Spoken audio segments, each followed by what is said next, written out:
नमस्कार साथियों, स्वागत है आपका जीएस मंथन में। आज हम अपनी निबंध सीरीज का अगला निबंध पढ़ेंगे जो कि बहुत महत्वपूर्ण टॉपिक है। एक राष्ट्र एक चुनाव, इससे संबंधित यह हमारा टॉपिक है। हमारे लिए परीक्षा में बहुत महत्वपूर्ण रहने वाला है। यहाँ पर आपको हम जो सीरीज चल रही है निबंध की, वह यूपीएससी, पीएससी, बीपीएससी, आरओ या इन सब परीक्षाओं के लिए बहुत महत्वपूर्ण रहने वाली है। यदि आपको निबंध में आप चाहते हैं कि आपका बढ़िया नंबर आए, बढ़िया परफॉर्मेंस हो या बेहतर निबंध आप लिख पाएँ, इसके लिए आपको ये सारे निबंध देखने चाहिए। 285 से ज़्यादा निबंध आपको पढ़ाए गए हैं। प्लेलिस्ट में आपको सारे मिल जाएंगे। क्लास को आपको पूरा देखना है, जिससे कि आप यहीं पर अच्छे से समझ लें। जब हम उदाहरण के माध्यम से चीज़ें समझाते हैं, तथ्यों के माध्यम से समझाते हैं, तो आप यहीं पर समझ लें। निबंध कभी भी आप रट नहीं सकते हो, क्योंकि कितना रटोगे भाई, जीएस का इतना ज़्यादा सिलेबस है, आप नहीं रट सकते हो।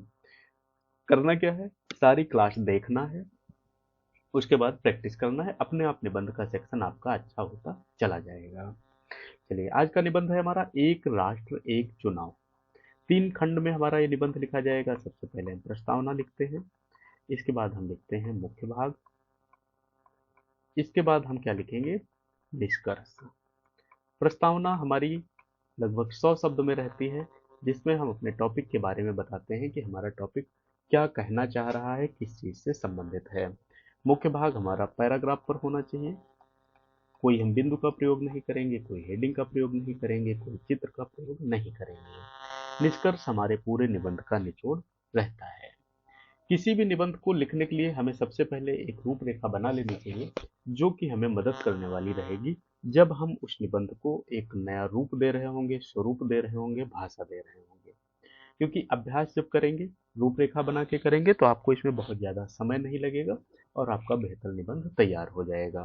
चलिए देखते हैं इस निबंध की रूपरेखा कैसे बनेगी, क्या क्या होगा। इसके बाद हम इसमें बात कर लेंगे कि ये निबंध लिखा कैसे जाएगा। सबसे पहले पृष्ठभूमि देखेंगे कि एक राष्ट्र एक चुनाव जो हमारा टॉपिक है, इसकी अवधारणा क्या है, क्या इससे हमें मिलने वाला है, क्यों ये सोचा गया, क्या इससे भविष्य दिख रहा है। जिसमें हम बात करेंगे लोकतांत्रिक व्यवस्था में चुनावों का महत्व क्या होता है। देखो, चुनाव ही ऐसी प्रक्रिया है भारत में, जिसके माध्यम से भारत का जो लोकतंत्र है वो जीवित है। चाहे आप प्रधानमंत्री चुनते हो, चाहे आप मुख्यमंत्री चुनते हो, यानी ये जो आप सांसद चुनते हैं, विधायक चुनते हैं, या अपने क्षेत्रीय स्तर पर, ग्राम स्तर पर किसी व्यक्ति को चुनते हैं, तो ये सारी चीजें जो हैं, यही एक प्रक्रिया के माध्यम से चुन के भेजते हैं जो नीति निर्माण करती हैं। यदि चुनाव की अवधि 5 वर्ष है, तो 5 वर्षों तक नीतियां क्या बनेंगी, 5 वर्षों तक देश कैसे चलेगा, 5 वर्षों में क्या क्या नई चीजें आएंगी, क्या क्या गतिविधियां हो सकती हैं, ये सब कौन तय करेगा, संसद, विधानसभा, यही सब तय करते हैं। इनको भेजना हमारा अपना काम होता है, चुन के हम भेजते हैं। भारत में बार बार होने वाले चुनावों की स्थिति पर हम इसमें बात करेंगे। ऐतिहासिक परिप्रेक्ष्य में देखेंगे कि क्या स्वतंत्रता के बाद प्रारंभिक वर्षों में चुनाव एक साथ होते थे या नहीं होते थे, या पहले क्या व्यवस्था थी चुनाव की। क्योंकि जब हम 47 में आज़ाद होते हैं, 50 में संविधान के सहारे चलना शुरू करते हैं, प्रारंभ में जब हम चलना प्रारंभ करते हैं, तो हमारी स्थितियां सब मामलों में बहुत अच्छी नहीं होती हैं।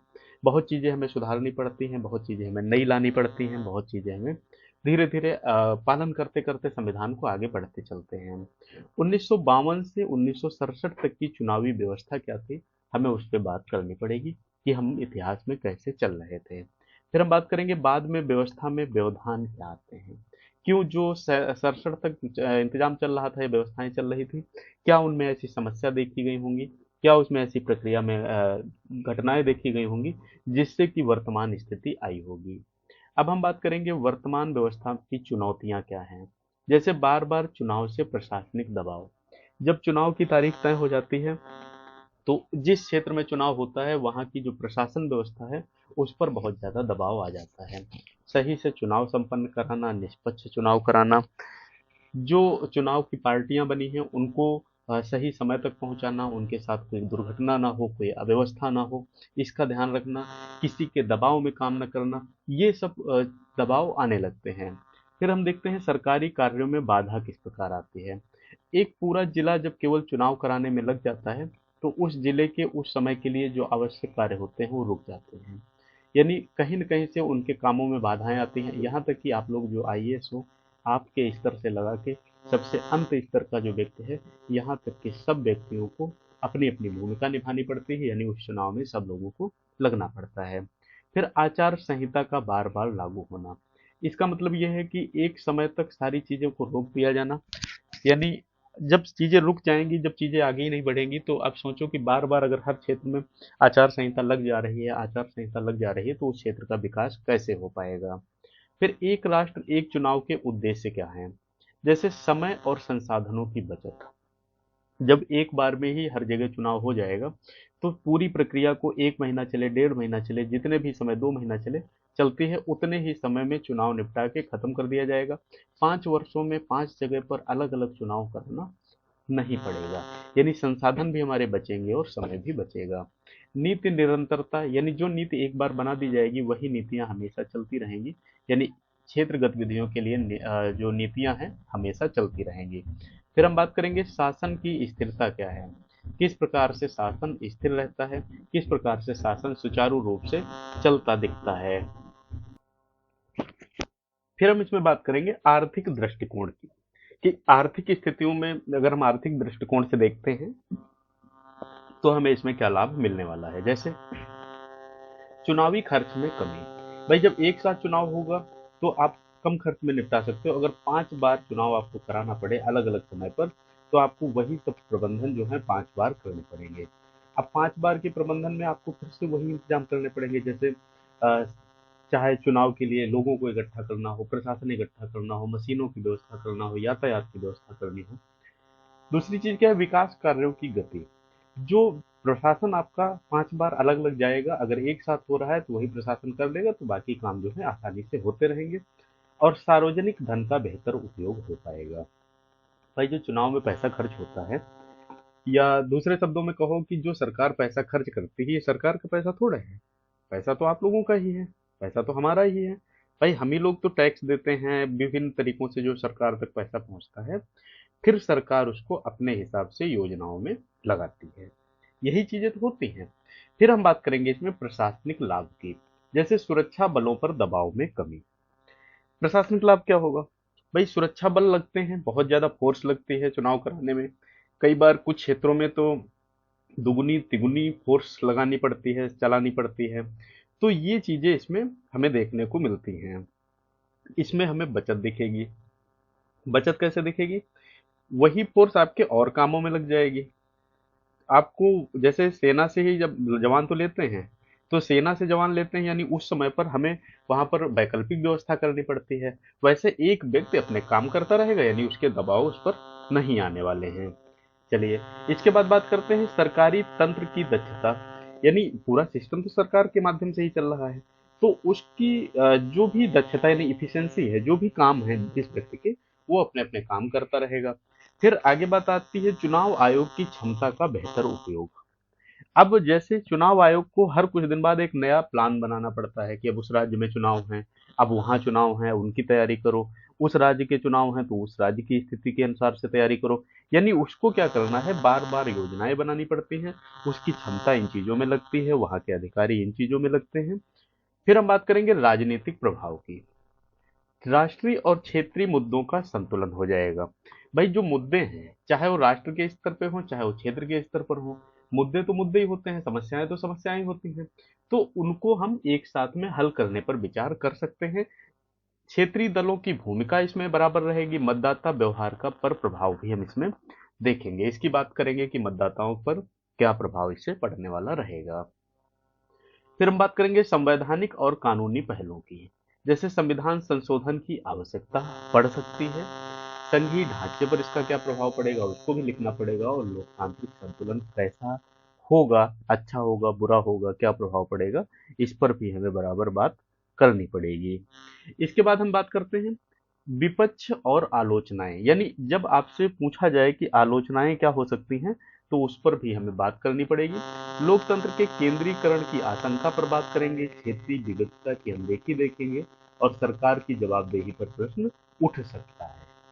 ये चीज भी संभव है, क्योंकि ऐसी स्थिति में आवश्यक है कि जो सरकार बनेगी वो एक तरफा हो जाएगी, जो केंद्र में है वही राज्य में है, फिर इनकी जवाबदेही कम हो सकती है।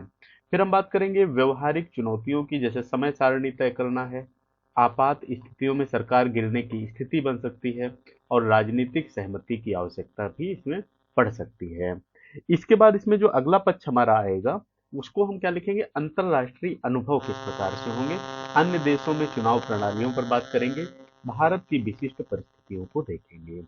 देखो, निबंध जो हम आपको यहाँ पढ़ाते हैं वो बिल्कुल विस्तार में पढ़ाते हैं। आपसे उससे संबंधित कोई भी पक्ष पूछा जाए आप अच्छे से लिख सको, ऐसे करके हम पढ़ाते हैं। इसके बाद हम इसमें बात करेंगे कि भविष्य की दिशा क्या हो सकती है, जैसे चरणबद्ध क्रियान्वयन है, व्यापक संवाद और सहमति है, और लोकतांत्रिक मूल्यों की रक्षा है। कि जैसे अगर ये चीजें हो जा रही हैं तो एक हमें चरणबद्ध तरीके से काम को आगे देखने को मिलेगा। फिर हम देखेंगे लाभ हानि क्या है और किस प्रकार उसका संतुलन है, भारत के लोकतंत्र पर संभावित प्रभाव क्या पड़ सकते हैं। इस प्रकार हम इस निबंध को पूरा करेंगे। तो हमने क्या किया, एक रूपरेखा तैयार कर लिया है, अब हम रूपरेखा से एक प्रारूप लिखने जा रहे हैं। प्रारूप हम जिसमें शब्द रचना करेंगे, शब्द रचना हमारी प्रभावी होनी चाहिए, इसका हम ध्यान रख के करेंगे। तो हम पूरा निबंध अब विधिवत पढ़ेंगे, आप क्लास पूरी पढ़िएगा जिससे कि आपको बेहतर शब्द मिले। बेहतर शब्द मिलेंगे तभी आप उसको अच्छे से कर पाएंगे। पहली बार देख रहे हैं तो आप सब्सक्राइब जरूर करिएगा, जिससे कि मेंस की जो भी चीज़ें यहाँ पढ़ाई जाती हैं, चाहे आपके प्रार्थना पत्र हो, चाहे आपके गद्यांश हो, सारी चीज़ें आपकी अच्छे से तैयार होती चलें। चलिए अब हम आगे पढ़ते हैं विधिवत निबंध कि कैसे हम इसको लिखेंगे। टॉपिक क्या है हमारा, एक राष्ट्र एक चुनाव, मतलब एक चुनावी प्रक्रिया पूरे राष्ट्र में लागू होना, इसका यही मतलब है।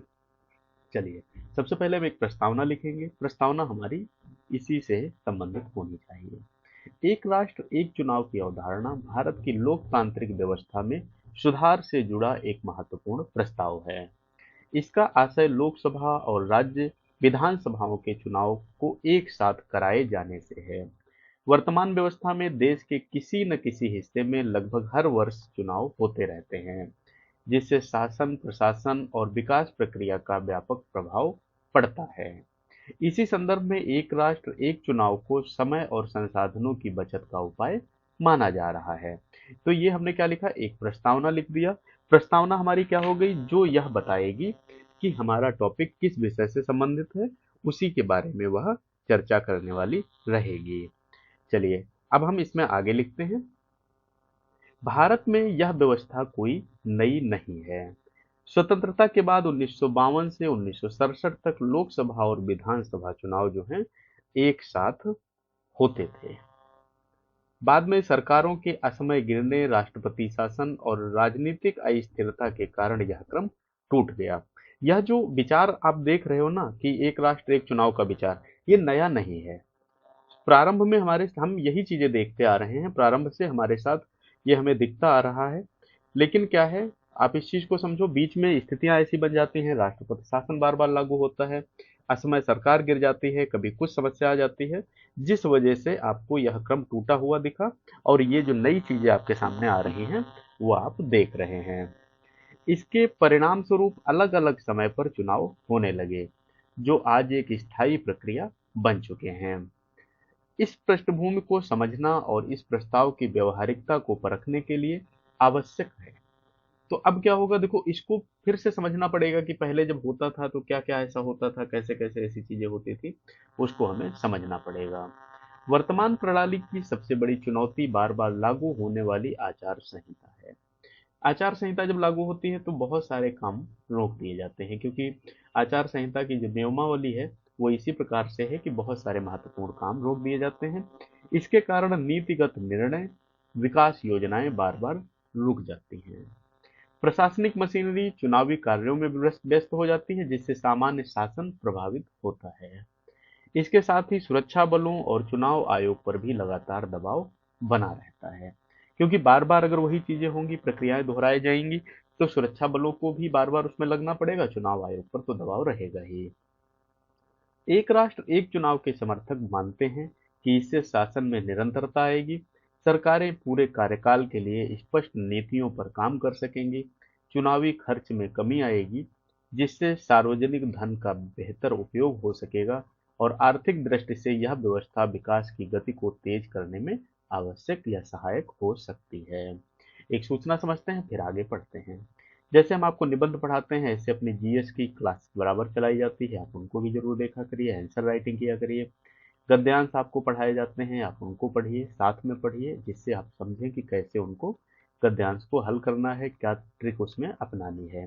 प्रार्थना पत्र आपको पढ़ाए जाते हैं। पहली बार जो लोग क्लास देख रहे हैं उनको सब्सक्राइब जरूर कर लेना चाहिए, जिससे मेंस में उनको एक महत्वपूर्ण सहयोग मिल सके, और अभ्यास अगर अच्छे से कर लेंगे तो मेंस आपका जरूर अच्छा निकल जाएगा। तो आवश्यकता क्या है, आपको अभ्यास करने की और बार बार चीजें लिख के देखने की। सब्सक्राइब करिएगा, हम आपको जो पढ़ाते हैं उतना ही पढ़ लेंगे तो भी मेंस आपका बेहतर तरीके से निकल जाएगा। प्रशासनिक स्तर पर भी इसके कई संभावित लाभ हैं।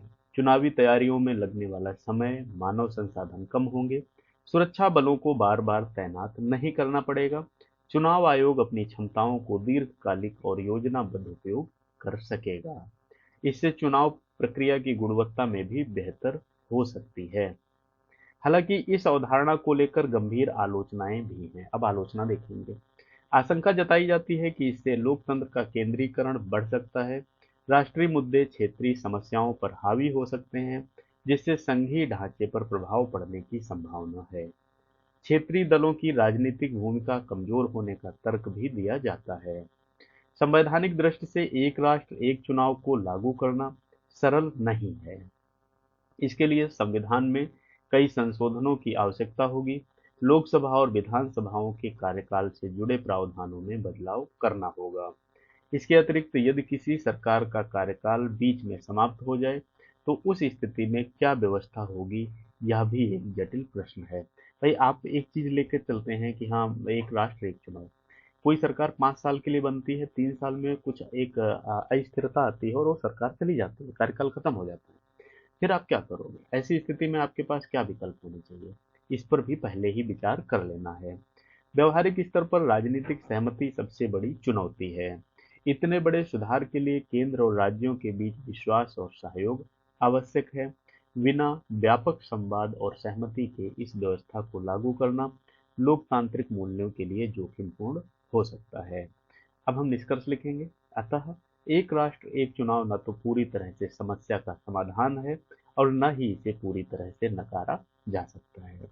इसके लाभ और हानियां दोनों हैं।